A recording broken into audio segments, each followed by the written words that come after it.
En el verano de 2011, el gobierno de Zapatero, por presión de la Unión Europea y gracias al apoyo imprescindible del PP, se reformó en España el artículo 135 de la Constitución para establecer el principio de estabilidad presupuestaria.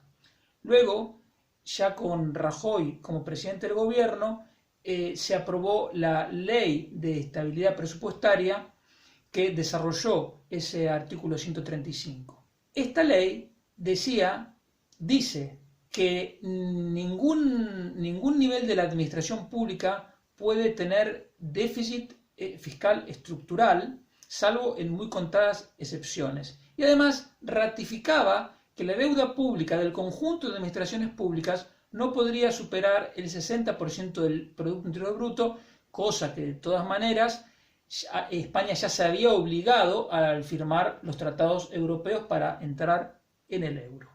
Para el cumplimiento efectivo de esta ley de estabilidad presupuestaria se establecía un periodo que parecía larguísimo de transición de 8 años que se cumplía en el 2020. España ya estaba lejos de poder cumplir la ley de estabilidad presupuestaria antes de la crisis del coronavirus, pero con la crisis del coronavirus es algo absolutamente imposible. De hecho, la deuda pública va a llegar al doble de lo que debería según la ley de estabilidad presupuestaria, porque va a ser del orden del 120% del PIB. Entonces, el periodo de transición de la ley de estabilidad presupuestaria está terminando sin que se cumpla ni remotamente lo que dice esa ley, pero lo más preocupante es que ningún líder político, menos aún del miembro del gobierno, ha hecho referencia alguna a la ley de estabilidad presupuestaria, a la necesidad de cumplirla, al menos en el mediano plazo, ni han propuesto ningún plan para corregir esa situación. Por otra parte, tenemos la ley de presupuesto, que es la ley más importante de cada año.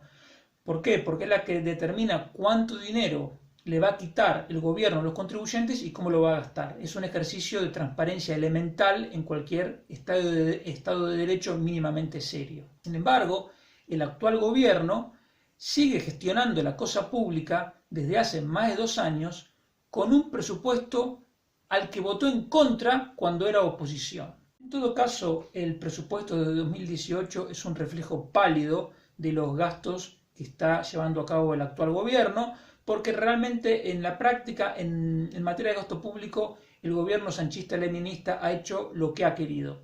Es decir, si la ley no me estorba, simplemente se la ignora. Y la verdad es que no es solo un problema del gobierno de Pedro Sánchez, porque, por ejemplo, se aprobó la ley del ingreso mínimo vital, que es un gasto de alrededor de 4.000 millones de euros que no está contemplado en el presupuesto vigente, y como digo, se aprobó sin ni un solo voto en contra. Entonces, la situación es que un país, España, reforma su constitución, pero ignora por completo esa reforma.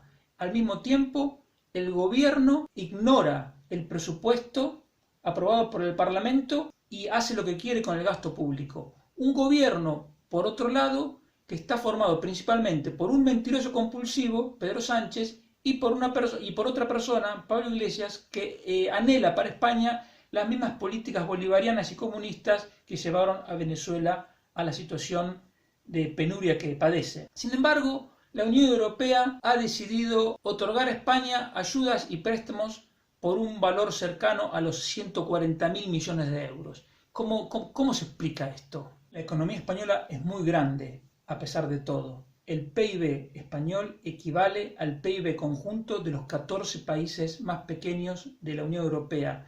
El PIB español es 6 veces más grande que el de Portugal. Un informe de la Comisión Europea de febrero pasado lo dice con claridad. La economía española puede ser fuente de efectos colaterales significativos para el resto de la Unión Europea.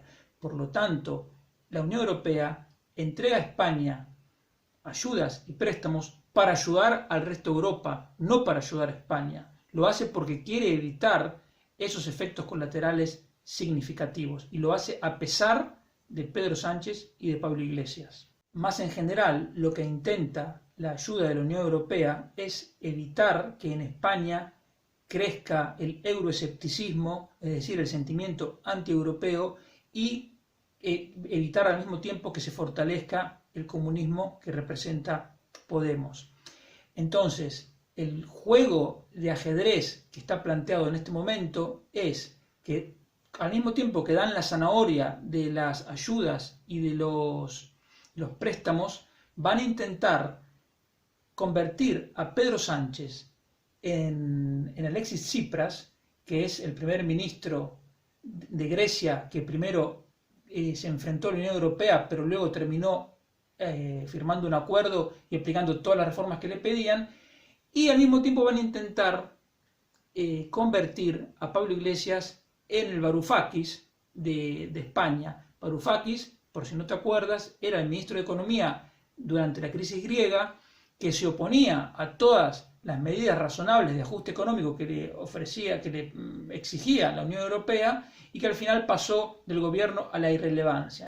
Entonces el plan de largo alcance de la Unión Europea sería domesticarlo a Sánchez, es decir, que entre en razones y que haga las políticas más o menos razonables que se esperan de un país importante como España, y al mismo tiempo promover la salida del gobierno de las ideas bolivarianas que representa Pablo Iglesias. Aunque el gobierno presentó como un gran éxito la ayuda europea y como un éxito propio del presidente Sánchez, la realidad es que el dinero llega a pesar de la gestión ruinosa que están llevando adelante Pedro Sánchez y Pablo Iglesias, precisamente para evitar males mayores al resto de la Unión Europea.